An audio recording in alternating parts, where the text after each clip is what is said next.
don't say those words, but yeah. Exactly. I was quoting. Yeah. So, how did you process last year? Just like looking at that? It definitely was tough. I feel like a lot of us, especially for me personally, went through a lot of new experiences for the first time, throughout the season. And just learning how to deal with it, move forward. It was tough because no one knew who was staying, who was going to be here, and we just tried to do the best we could. Domantas, how long did it take to find maybe that clarity that you were looking for this offseason to know that things were going to be okay here? Scott's done a great job of making it clear of how he wants to play, how he wants his organization run, and what to believe in. And it aligns with a lot of the players here. So that's a really good start. You got your point guard. Yes, Dennis is fantastic. He's been proving it, in FIBA the last couple of years, doing amazing things, and apart from having a high IQ who can get all of us, in the right position, he's also going to go out there and guard. Can you explain how difficult it is to do what he's done, winning all those European titles and the MVP? What he's done the last 4 years, how do you explain NBA? I don't know. The repeat and being an MVP, basically. Yeah. Thomas, you alluded over the summer somewhere to changes in the offense, and with Doug coming back.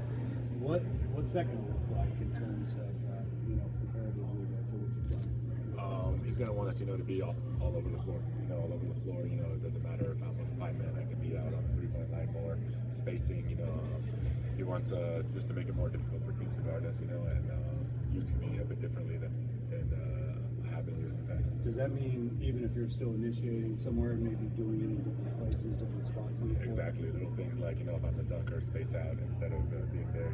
Trying to make the big guard not a non-traditional way. Domantas, you spent the last 2 years traveling the world with Doug. How do you help him sort of be the voice between players and the coaching staff? I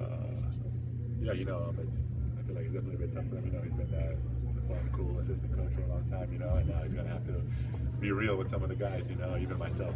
So definitely any way I can help him out there, throughout the season. The thing I love about it, is me and him have a great relationship that we can be honest to each other, and we only want what's best for us.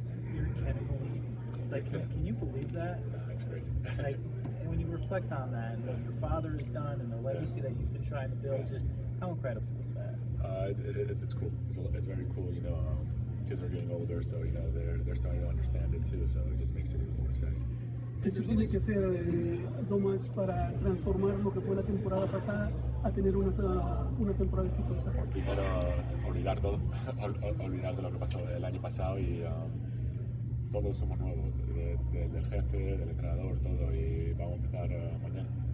There's only so much that Doug can do taking over midseason, Zach can do being implemented midseason, having a full training camp of summer and then preseason to take for Taylor. How big of a difference do you expect that to make? I'm excited. The coaches have been working. The biggest thing was we needed a training camp or whatever it was.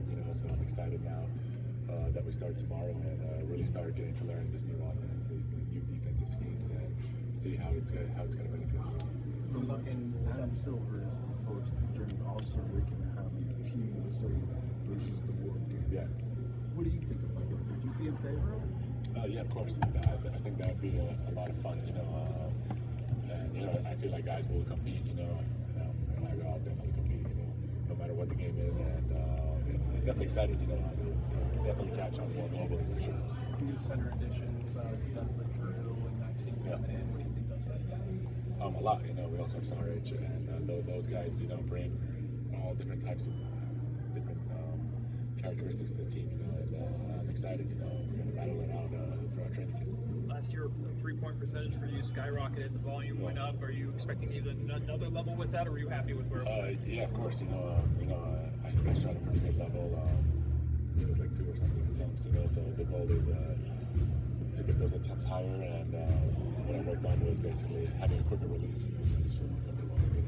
Do you want to get back to whether it's the PHOs or a lot of the two-man games, especially with yourself, DeMar, yourself, Zach LaVine? Has that been an emphasis on this group? The offense, we've only got little things, throughout the summer, so we don't know the full package. I was used differently towards the end of the year, and hopefully this summer, what we're talking about is that we're going to try and focus on other ways where we can involve everybody. Maybe from the league's kind of situation, having to be sort of the subject of like some speculation over the summer and now to come back?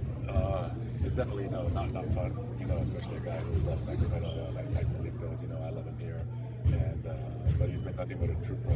Guys have been coming in early, working together. He's been here every day and showing his face, and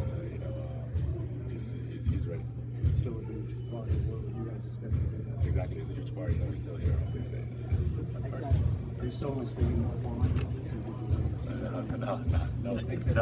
No new language. My question is, how am I get some wine?